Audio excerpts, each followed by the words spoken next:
to growth. Don't remain unseen in the shadows. Shine a spotlight on your brand with Wells Radio 89.3 FM today. Why Wells Radio? We are your state's #1 family radio station. We connect with the heart of families in your state. As the smallest unit of the society, families trust Wells Radio for quality content and information. Visit us today along Alafin Avenue, Oluyole Estate, Ibadan. Our white and blue building just before Sharp Corner ensures your business won't go unnoticed. Advertise with us today. Call our marketing office on 0903 936 8185. Call Toby on 0803 509 3394. Ayo on 0706 840-7359. Take the leap today. Let Wells Radio 89.3 FM be the megaphone for your business success. You won't regret it.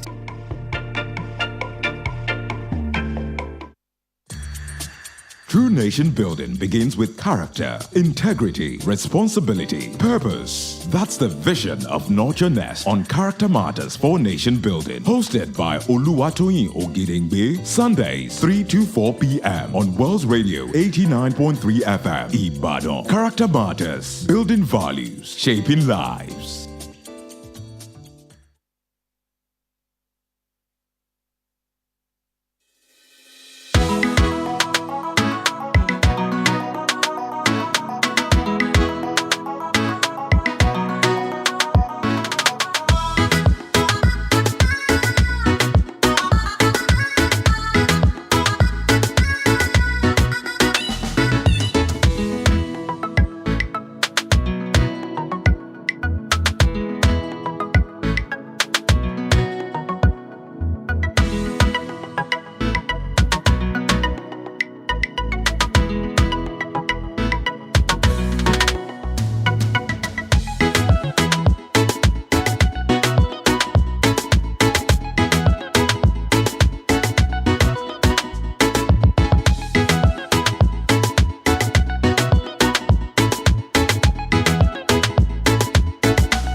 Good afternoon, everyone, and welcome to another transformative hour of Character Matters for Nation Building. I'm your host, Oluwatoyin Ogedengbe, and this is Wells Radio 89.3 FM, your preferred wholesome radio. And I'm absolutely thrilled and excited to be in your space today. Today is Father's Day all over, and we celebrate our fathers. Finally, they say, women, how many times are we celebrating? We're having Women's Day, Girls' Day, Mother's Day, but thankfully, we get to celebrate our men as well, the special men in our lives, and across the globe, we know that cards will be bought, gifts will be wrapped, beautiful words. I'm sure that all the men around us have been receiving beautiful words spoken to them. But right here on this frequency, we want to pause, and we actually want to go a layer deeper, because let's be honest, being a father into this world, and particularly in our nation today, is an assignment of monumental weight, I say. it's not an easy task at all. And we want to celebrate all the fathers out there, all the father figures. We're taking a look at fatherhood, through a realistic, empathetic, yet empowering lens.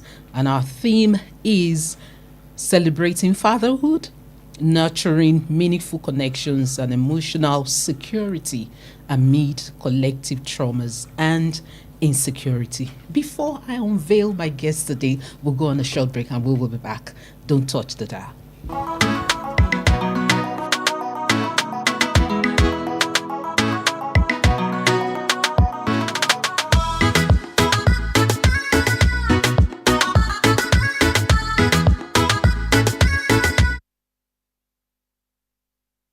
This conversation shapes lives. Welcome back to Character Matters for Nation Building. You're welcome back. For generations, the definition of fatherhood usually and largely, is reduced to one word: provision. The financial provider, the breadwinner. You hear all the words just describing one thing.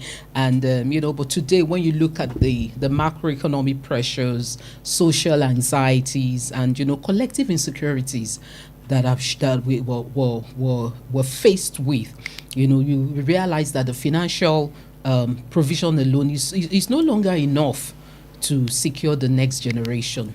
Our children, our youth, our homes are crying out for something deeper: emotional security, and they need anchors.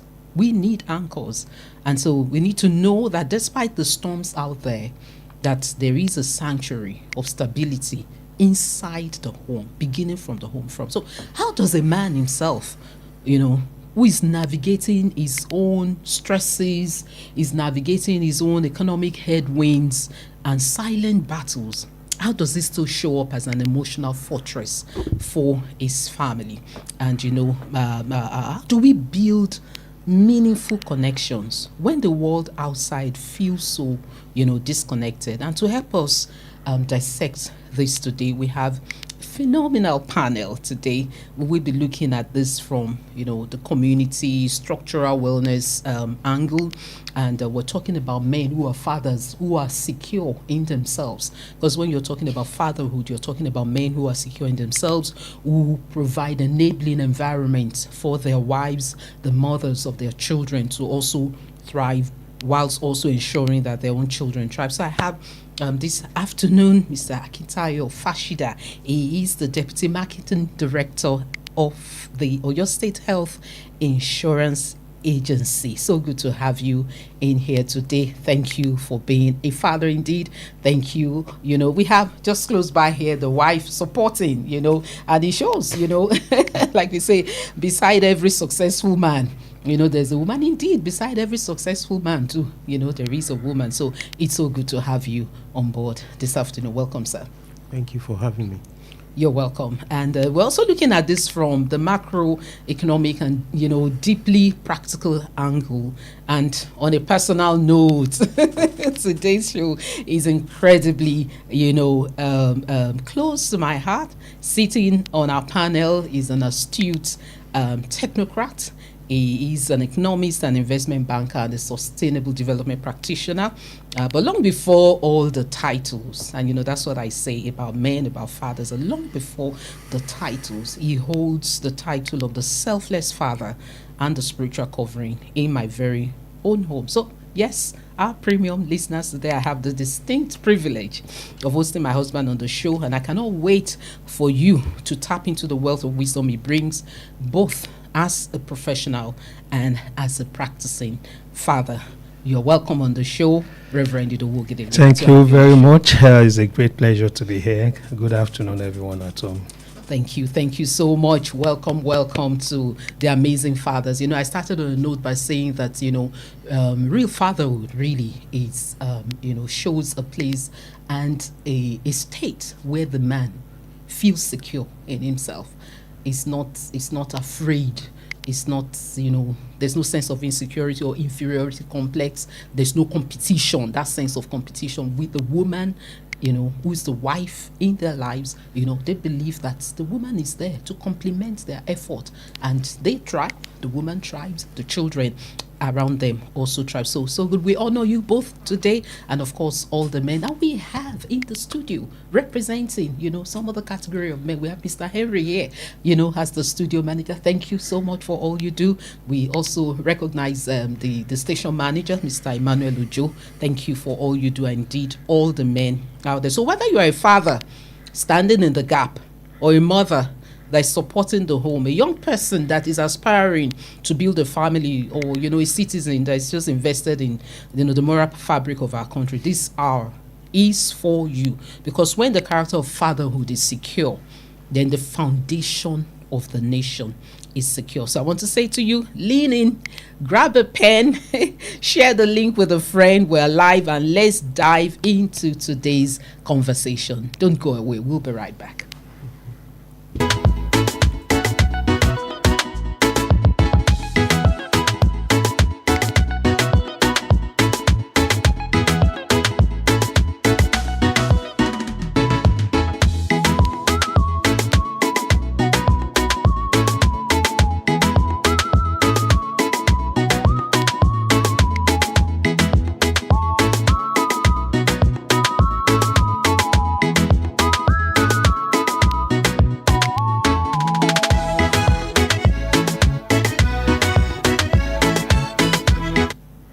This conversation shapes lives. Welcome back to Character Matters for Nation Building. You're welcome back. Thank you so much again, Mr. Akintayo Fashida. So good to have you again. And then, we're looking at health as the ultimate peace of mind, because when the mind is at peace, you can, explore and think of becoming whatever you want to become. When the body also is, healthy, the mind is healthy, the body is healthy, then you can be all that you really want to be. But one of the greatest traumas that a father can face is the inability to afford health care, maybe when a child or a spouse falls ill, or maybe when he himself also falls ill, So when you look at all of that, how does access to healthcare? We're looking at that because many times they say, they do a lot of things, and many times they keep quiet. They go through, pressure. They go through a lot of heat, but they just keep striving because they don't want the family to suffer. I'm talking about, men who understand, that this is the responsibility. But how does access to healthcare, maybe through schemes like the oil share, directly impact a father's emotional security and his capacity to lead his home with peace of mind? Over to you, sir. All right, thank you very much. Well, I want to start by saying that health in itself, it's I can have a three-pronged approach to it. You can have spiritual health, you can have physical health, and you can have emotional health, as you had already mentioned. So for fathers, Oyo State Health Insurance Agency provides health insurance cover for family groups. Okay. You can have, at very affordable rates, I must say, you can have cover for your spouse. You can have cover for your children. If you have, some people have 4 children, 2 children. So the package at Oyo State Health Insurance is so designed to take care of families as large as 6, 7, 8, as many as you have. Wow. Yeah. So, and it comes at very affordable rates. It's something that somebody says that a bottle of Coke these days costs 500 naira. And somebody who takes Coke every day would have spent what it takes to buy health insurance at Oyo State Health Insurance Agency, because it just goes for about 21,000 naira per head for a whole year. For a whole year, yes. Wow. So, and within that cover, you're going to have peace of mind because you know that your wife is covered. Your children are covered. Yeah, you are covered. You yourself, you are covered. Yeah. So at work, you're at peace. You're at peace. Your man doesn't travel to say, what happens? What happens if my wife gets pregnant at this time? That is also included in the coverage. You have packages that cover you for maternity care, full maternity services. If your wife is going to deliver, maybe by CS, cesarean section or normal delivery, all of that is covered in that 21,000 naira package for you. So that in itself is something that gives you peace of mind. Yes, as a man, as a father. As a father, fantastic. Yes, Thank you so much. This is still Wells Radio 89.3 FM, and we're coming from Nurture Nest. And as counselors, a lot of times, like I started by saying that, the issues that men deal with, a lot of times, they be cultural, traditional, and men. I mean, when we were celebrating the Day of the Boy Child, one of the things that we talked about, boys are told to man up, just bear all the burden, carry all the burden, and sometimes they actually feel a lot of pain being under such burden, and sometimes out of ignorance, maybe knowledge is not there to even be able to say, oh, you can access things like this. And some men, you find a lot of men, so that's why we're also focusing on this, who go into betting. So you talked about somebody spending money on drinks, 500 naira per day, and then you see how much they're spending on some of these other things that if they had the knowledge, if they're well informed, they can save up for their own well-being, because it takes a healthy person to be able to take care of another person. So we're speaking to the fathers out there. Please take good care of yourselves. We love you, and we want you to know that help is available, opportunities for you, just like we have been informed. Thank you so much. I'll still come back to you, sir. And then we want to look at this dimension, when you're looking at maybe in our climb generally, and then you're looking at, like I said, fatherhood traditionally is being measured by financial provision. That is he providing? Is he a father? So a person wants to get married, and they're saying, do you have what it takes? Do you have a house? Do you have a job? How will you take care of your wife? All of that.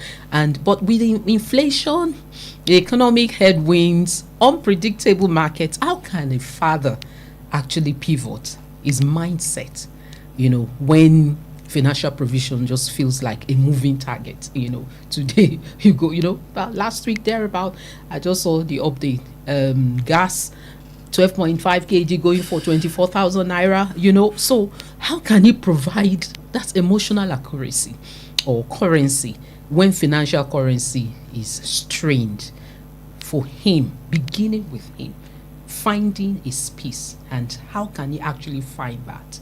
How does he request or require for that from the wife and the children in his life? Over to you, sir. Yeah, thank you very much. We all know the realities of the times that we live in, high cost of living, inflationary pressure, and you still have a responsibility to take care of your family. And this could actually be a source of real emotional pressure for a man. But I believe that, in the midst of all this, it is the way you go about it that really matters. You should not allow yourself to be unduly pressured. You should, as much as possible, first and foremost, if you can find an additional means of income. If there are things you can do that, wouldn't really make you to be under so much pressure, and yet you can still make additional income to augment your present level of income, you should explore it. But be very careful, because many of the men today, they want, all these quick, return schemes. Yeah. And before some of them get into pyramid schemes or all these, yes, trying to just say, because of the pressure, I need money urgently. So you go and put your money into an investment scheme that at the end of the day, you still lose what you have. So you must just be very careful. Look at something before you even invest or put money into any investment vehicle. First, understand the business model. How are these people generating income? So if I want somebody to make more money from me, I should be able to understand what is their business proposition, what's the business model. And that is one way. Another way is, if you cannot increase your income, or you are striving to increase your income, also try to, as much as possible, to cut down on your expenditure. I know people will say, "Whoa, it's difficult to cut down on expenditure." There are ways you could do it. Call your family, sit down, have a meeting with your wife.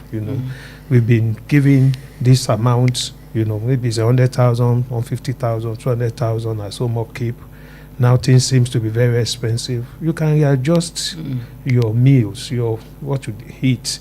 If you've been eating chicken before, you can find a way so that you just, because it's protein. You get protein from chicken as much as you get from fish. So you could as well just readjust, your food intake. You could readjust the way you go to office. Maybe before the two of you move in your vehicles, now you say, look, maybe I'll drop you off in my own vehicle. When I'm coming, I'll pick you up, just to cost down cost. Because if you cannot increase income, you should find a way of also, or if the chances of increasing income is minimal, you should find a way of reducing your costs. So, and your children too, in the midst of all these high rates, high costs of living, at some point, our children used to attend one of the very expensive school here in Ibadan. But I didn't want to put myself under unnecessary pressure. I discussed with my wife and said, look, we have 4 children. One of them is already in high school. We know how much we are paying. Very exorbitant. One of these very expensive schools around here. So we had to sit there and say, look, we must start the process of moving them into a good school. ISI is a good school. I mean, we just find a way of moving our first daughter there. Then other ones that were now going into secondary school after their primary school, we allow them to finish their primary school where they were. So that we can cut down the cost. The cost of having 4 children, all of them are in university now, and we just had to put all of them in the private university. We looked at the cost of, ensuring that we give our children quality education, at the same time to ensuring that we do not do it at a cost that will be cost truth, that we will now lose our peace. When the time to pay school fees is coming, we begin to run scatter, where we do get the money from. So we should be very, very tactical. We should be wise in the way we manage our finances. Financial planning is very critical. If you want peace of mind, you must be able to plan your finances.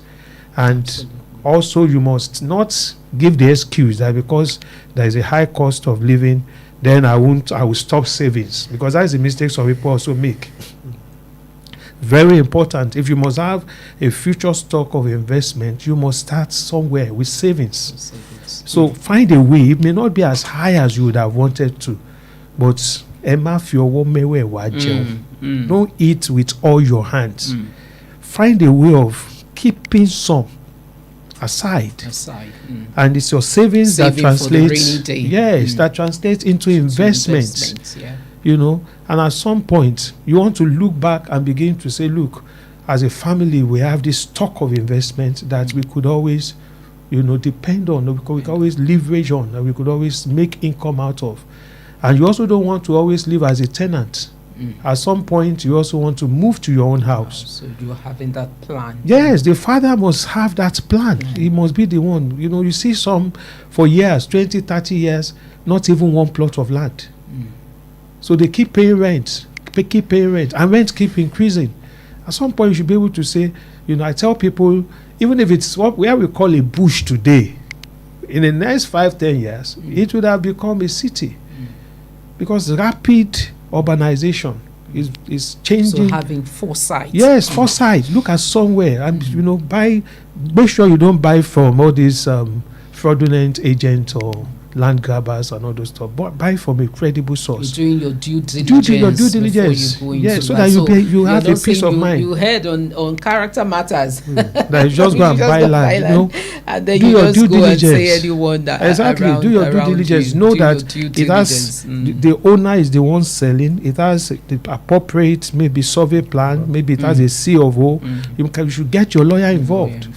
Because sometimes we are penny wise and we are pound foolish. Wow. And that always brings us into trouble. You don't want to pay your lawyer because all the necessary agreement that he needs to, you can say, he does it, it won't be problem. And when problem now starts, you pay much more. Much more. Wow. Than you would have paid if you got a lawyer from the onset. Wow. Thank you so much, Reverend Do. And whilst we were talking, I was looking at the dimension of all of these things that you talked about, carrying the wife along. And it's also a place I believe that fathers on a day like this will be making appeals to their wives to show understanding, and also ensuring that there is that cooperation between the two of them, because when you have this dysfunctionality in families, it's going to impact, on the children, in fact, on everyone. It's just that the gravity, will differ. The way to impact on the father, the man, will differ from the way to impact on the mother. So we're saying on a day like this also, we know there are instances where fathers have also lodged complaints. We know it's not, the same for every family, where they're trying to do as much as they need to do, but the women are not showing understanding, or they're not cooperating, or they want to spend beyond their means. You want to do ashwebi, you want to impress people, you want to do this, you want to live larger than life. You don't need all that. Where there's understanding, where there's cooperation, you can help. Just like we started by saying, sir, we're talking about that peace of mind. When there's that peace of mind, there's that cooperation, then the family can truly thrive. And whether we like it or not, it will cascade down to the society. So that's each family, your family, the Fashion family is doing well, the Ogedengbe family is doing well, the Harris family is doing well. You see that whatever is happening in those families, because the family is the bedrock of every society. So you will begin to see it showing in the society. And that's going to take me to the next question. When you talk about the issue of absent fathers, and of course starting from the point of men who are not prepared to become fathers, and they find themselves becoming fathers. I would like to ask you, Mr. Fashida, how would you counsel young men who are growing up today? I know there's the place of, all the changes that are going on. We say that to the girl child as well. But how do you think the fathers need to be present for their young and, growing teenagers who are growing into young adults? What kind of examples do they need to show them? How do they need to be present in the lives? Particularly today, let's focus on, all of the children, but more on the young men and the teenage boy. Okay, well, let me start by saying that fathers, you cannot pour out from an empty cup. What that means is that you as a father must first have the proper ideals to build your family. You build them from childhood till when they get to become teenagers, So there must be a sort of foundation that you are laying for them. So the foundation, looking at spiritual dimension of it, you must have a solid Christian foundation that you lay down for your children. Then, like you already said, beyond paycheck and discipline, there is emotional connection. Every father must have his own way of connecting with his children practically. In this day and age, would you want to share one or two practical ways? Okay, well, yeah. Okay, in this day and age, you have a lot of social media influence. A lot of noise, I like to put it that way, on social media circulating. And our kids, just pick this up everywhere they go. They are always on phone and all that. So we may have a time with our kids where we say, we're having a no phone or a no digital interface or a no digital time with them, where we share with one another. You may have times where you share Bible study with them, teach them things, and they easily pick up the things that they see in you as an example, because you have laid a proper foundation. So what they see you do, not just what you are saying to them, because they are also watching and looking at this thing Father said. Is he also working it? And without you knowing, you just find that your kids begin to take after you. They begin to do the things that you do, not the things that you said. So that again is very important. For fathers to know. If you are being traumatized, maybe while you were growing up as a father. You had issues with your own father that disconnected you. Maybe you have been exposed to traumas that had to do with your fathers not being present, or fathers that lived in a manner as to maybe anger issues. Is what I'm trying to say. And there had been a lot of confusion that you grew up with. So first, as a father, you must first unlearn that. unlearn all those bad habits or all those teachings that you gain from your own parents. Set the right foundation, start a new foundation for your own family, build them up, and then from there you'll be able to teach your children, put them in the right atmosphere and teach them the right way for them to walk. In the book of Deuteronomy, if you look at chapter 6 verses, the Bible says that you should teach these things to your children, imprint it upon their hearts, so that when they themselves grow up, they will not depart from it. So for me, I want to have a strong emotional connection with my kids. Very strong one. Connection. Not just saying, a kid remembers that my father was there for me than, daddy paid the bills. Daddy paid the bills. And that's been the narrative he's paying the bills, it goes out. But the fact that, you are there for them emotionally, you are a present father. You are not away from them. You are like fathers attending PTA meetings, attending end of year. So find a way, to connect properly with your children. Anytime they are out there and they are coming home, they think about they think about their fathers as thank God daddy will be at home do today. School runs. Do a lot of things, for your children that will keep you in their hearts. So I think thank you so much. I really that's a key take home, and I hope that our listeners are gleaning a lot of wisdom from this. So that's emotional connection, and it doesn't have to be expensive. Sometimes like the narrative goes, but I'm providing this, I'm providing that, but it goes beyond the provisions.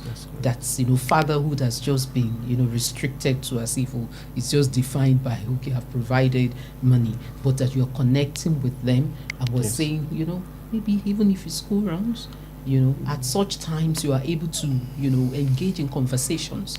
You are able to ask them some questions. You are able, as you're driving, if you have the means to be able to drive them to school, you see some things happening around and you ask them questions concerning such things. You also want to get their views about some of these things, and sometimes they want to express what they're going through with you. Different phases, different stages. And we're also appealing to fathers out there. You see, go to schools, PTA, 99% of the parents are mothers, and they say, where are the fathers? What you so it's not just about making money. We need to be present in the lives of our children, because like you said, sir, whatever you model to them now, that's what they take on as, this is what it should be, this is what parenting is like, and they go on with it, and also transfer that to their own children. So it's also a way to change the narrative. Wow, amazing time we're having on the show. It still was Radio 89.3 FM, and this is Oluwatoyin Ogedengbe, your host from Nurture Nest, and we really bringing this. I hope we have listeners who want to call in today as we are celebrating fathers today. But we really also want to look at another dimension for the fathers, Reverend. We want to look at this. Many fathers, sometimes because of what they go through, maybe if you're even looking at an investment banker, who's a technocrat, is wearing many hats, handling high stakes decisions daily, and you find many fathers bring the stress of the marketplace back to the family. They say the man is the lion of the tribe of his family. So as he's approaching, pim, all the children are fair again, like you say, and so we really want to understand. Some of these things are lived experiences, like this is what their father did to them, but like Mr. Fashida said, they need to unlearn that. So many fathers bring in the stress of the marketplace back into the living room. What practical boundaries can men set to ensure they aren't bringing economic anxiety into the emotional safe space? Because we've been talking so much about emotional connection and ensuring that their homes are sanctuary of safety, haven of trust, where the children can relate with them. So how do we do that, sir? Yeah, thank you very much. I think it's a mind thing, and it's very important, that we should be able to, have a control over our minds, because it is from the mind that you are able to first and foremost handle pressure. So when you're at work, let your mind be that I'm at work. And the moment you are closing from work, renew your mind. You know, I'm going home now. Regardless of what I've been through today, work is over. I'm going to my family. So you must have that transition in moving from your workspace, moving into your home, so that you'll be able to detach yourself from any undue aggression or pressure that you've gone through in the course of the day. It is over. You put a benediction on it. I've closed for today. I'm going home. And you must be able to have a control over your mind to be able to achieve that transition consistently on a daily basis. And also, when you get home, you know, you should be able to have family time. You know, a time when you sit with your family after work, you talk together, you know, ask about how the day has been, you know, relate, eat together on the same table, and just have family eating time. And at that point, you try to, as much as possible, forget work. As much This as one that work is now on your, it's just on your palm. you should forget it. Whatever cannot, once I've closed for today, whatever cannot wait till tomorrow, let it just be. I'm at home, I've closed. And usually when I start my day, I try as much as possible, because I work a present job where it's like 24/7. Anytime I could be called on. But at the same time too, I still have to ensure that I'm with my family. So as early as possible, I try to connect with all my various contacts, you know, invitations and platforms where I could get, you know, communicated with respect to the task or the responsibility for the day. So in between the time I get home and at the time I wake up to want to attend to that, after I've done a few of my own personal things, I just shut off. I shut off.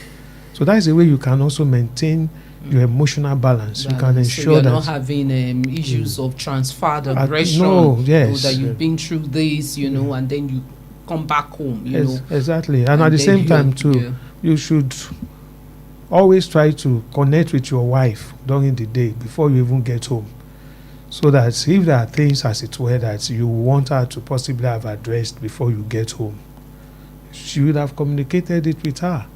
So that it's not when you get home that it's so sustained communication line. Yeah, it's also very helpful. Maybe you want to get back home and eat a particular food. If you have communication during the day, you'd have told your wife, today we'll go to Wumi. Not that you now get home by maybe 8 o'clock. You know, it can cause tension. The woman will be saying, and before you know it, there's friction. I mean, you know, it can cause undue pressure.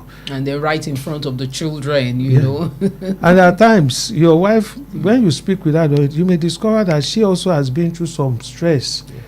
And you both want to get back home and relax and enjoy your union. You can as well just, on your way home, do it from time to time. Buy something so that you spare her from cooking. You buy something on the way for everybody to eat. You may decide to even say you want to eat out. So these are ways that you maintain that emotional balance and connection in your home without allowing your work pressure to, you know, be carried into your home front. So I think that is what I could say for now. Thank you so much. Wow, I must doff my hat for our amazing men, you know, on the panel today. Thank you so much. And you know, this is so important to us because you're speaking from the place of lived experience. So it's not just these points that, you know, what you just have on paper, but things that you have seen, things that you've been able to affirm as things that work. And we're saying this also, you know, I started earlier by making reference to the younger generation. You see a lot, you know, Reverend who was talking about people who want to go into investments. Everybody wants everything fast, you know. Nobody wants to wait patiently, going through process. How do we help the up and coming generation, to teach them that patience, is a virtue, because of all that they see. Talked so much about what they see on social media. How do we instill these values in our children of nowadays? They're growing up, and sometimes the pressure on them, and you see some of the young men are not getting married because they believe they must have everything. What would be your advice, to such young men? And also this issue of, rat race, we just want to be like this person, be like that person, have everything. What would you, because I know it impacts on the mind and their well-being as well. Yes. What would be your advice to them? Well, in my own home, there are a lot of things that pushes for, microwave. You want to eat your food fast. Everything around you is to be done, with a lot of speed. So instilling patience in them, I will always go back to the foundation for me, and that is the scripture, which is the Bible. The Bible says that it is the blessing of the Lord that makes rich, and doesn't add sorrow to it. It's not about running around. It's not about trying to outrun or compete and all that. It is God's blessing. And once you understand that, look, even the little that I do, as long as God's blessings rest upon it, it is going to enlarge. It is going to increase. Yeah, it's going to, and it's not in any way condoning laziness. It's not in any way condoning little-mindedness. But that this that your hands are found to do at this time, you're doing it with all your heart, doing it diligently, and just being if patient. you set that kind of example for your children, they are hardworking already. You know that, look, these are the values that are instilling in you. Hard work. You must work hard. You can't be lazy and get ahead in life. You have to work hard. But beyond hard work, there's something else. And that I would like to teach to my own children. That, look, yes, hard work is foundation. You can't do without hard work. But beyond that, I'd like you to know that there's something else that speaks over a man.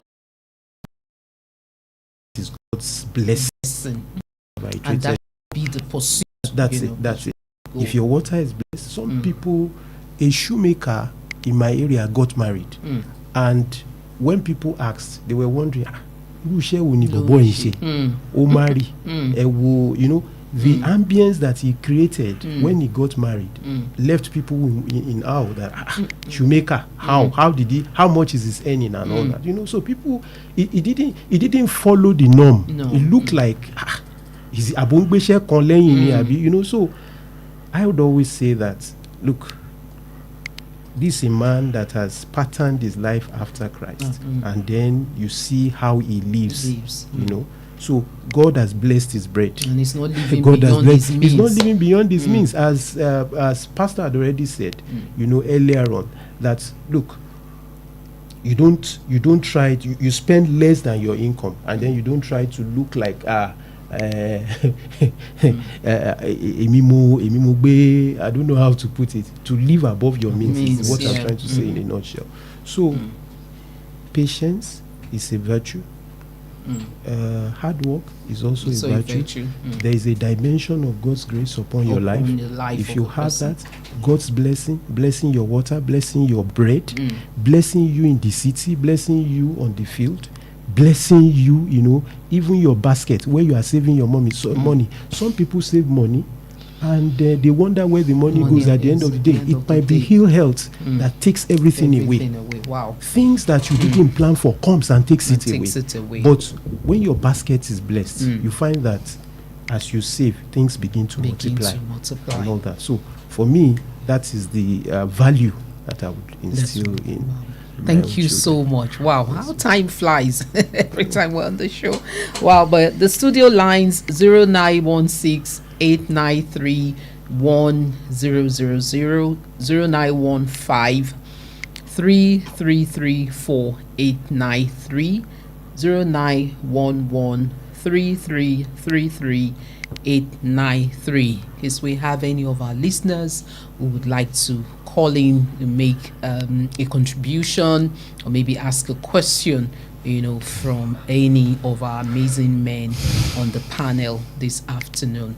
Well, also, as we begin to wrap it up this afternoon, we all know what we are faced with as a nation, the issue of insecurity, and of course, as a state, we know the state that we are right now. We cannot ignore the collective insecurity in our environment. We can't ignore it. So when the news outside is heavy, what will be that practical thing that a father can do, who's listening out there, to make his home feel like a sanctuary of safety for his wife and for his children, and indeed for himself? How would you advise that, we navigate this season, this phase as a country? Over to you, Reverend Doe. Yeah, thank you very much. We all know that security threat is real. Kidnapping, abduction seems to be the order of the day. So as much as possible, let's first even start from the whole front. Make sure that you put some, security structure within your family setting. The idea of you having a house and at the end of the day, the whole place is dark. Try to lighten up your home, ensure you have some form of defense. Don't let your house be like a city without a wall. Ensure that there is, and be very conscious, to lock your door, lock your gate. Don't open your house to anybody until you are verified and you are confirmed with the person is. Tell your children, if anybody comes home and wants to say he's looking for me or something, tell them to call me, that I will call you, and then you open the door for. So put some structures around your home. You are getting home, instead of you honking and letting everybody know you are just arriving, and then they can already tell the sound time of your horn. You can just you can just call maybe somebody at home, call the person, I'm already close to the house, let the person open the door for you to drive in on time. So instead of honking, so several devices or things you could do. CCTV camera. You can put CCTV just to monitor the environment, and as much as possible, we are living in a time now that NEPA is not always giving us light. So try as much as possible to find an alternative power source.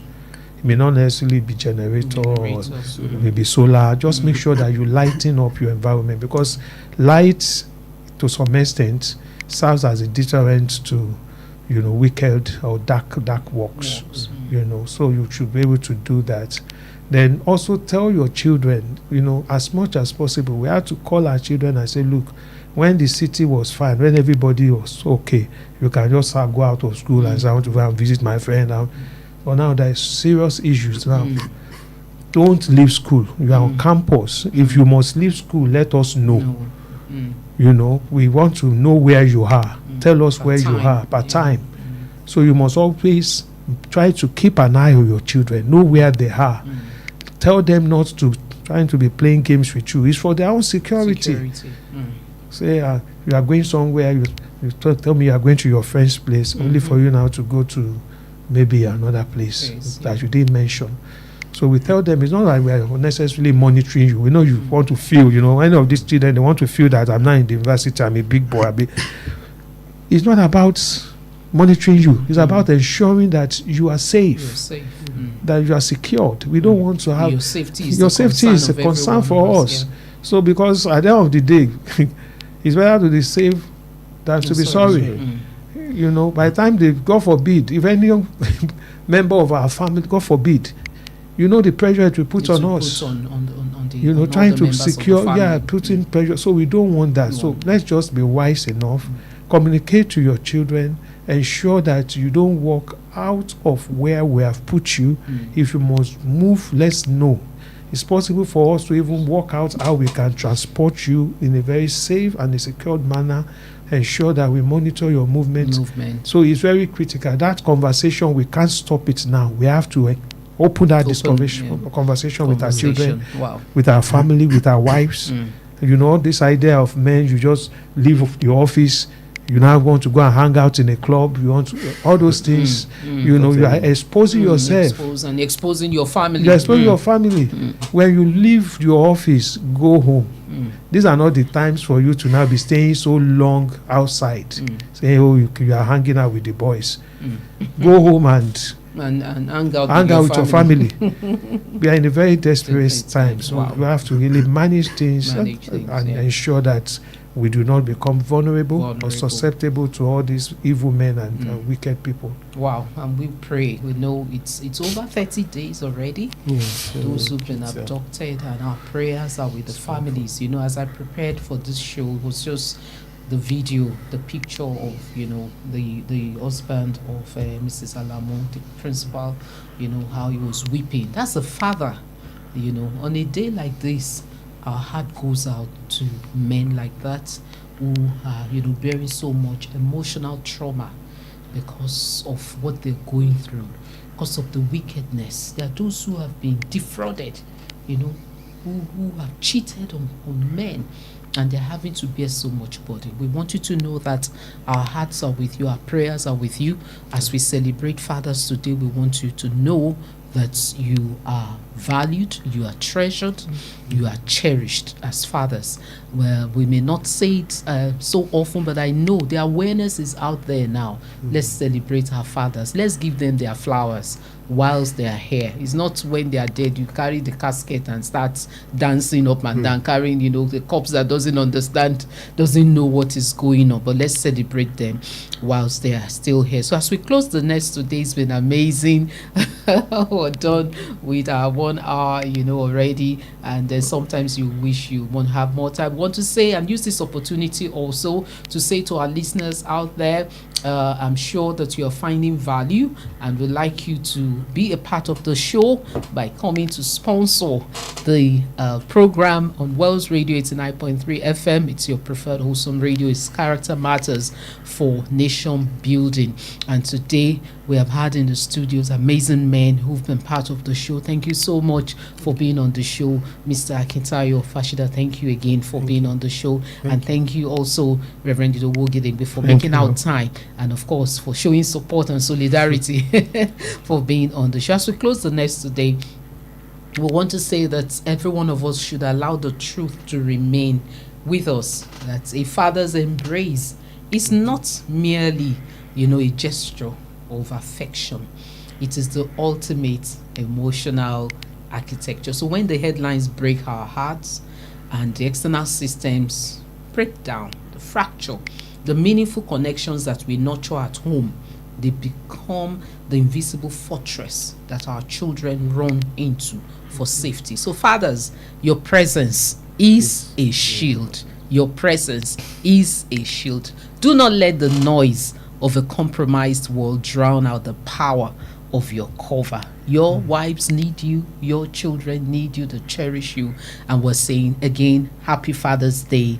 We love you and we cherish you. We pray that God will continue to sustain you in good health, in sound mind, and you will live long, you know, to reap the fruits of your labor in the name of Jesus. Thank you. It's been amazing. It's been Character Matters for Nation Building, the Father's Day edition. Thank you again, Mr. Henry, for all you do. Thank you. And everyone out there who's made this a success, thank you so much for being part of the show. We appreciate you. Thank you so much, Dr. Lola Odeyali. Thank you for being amazing. We really appreciate everyone who's made this a success. We will see you next week by the grace of God. It's bye for now.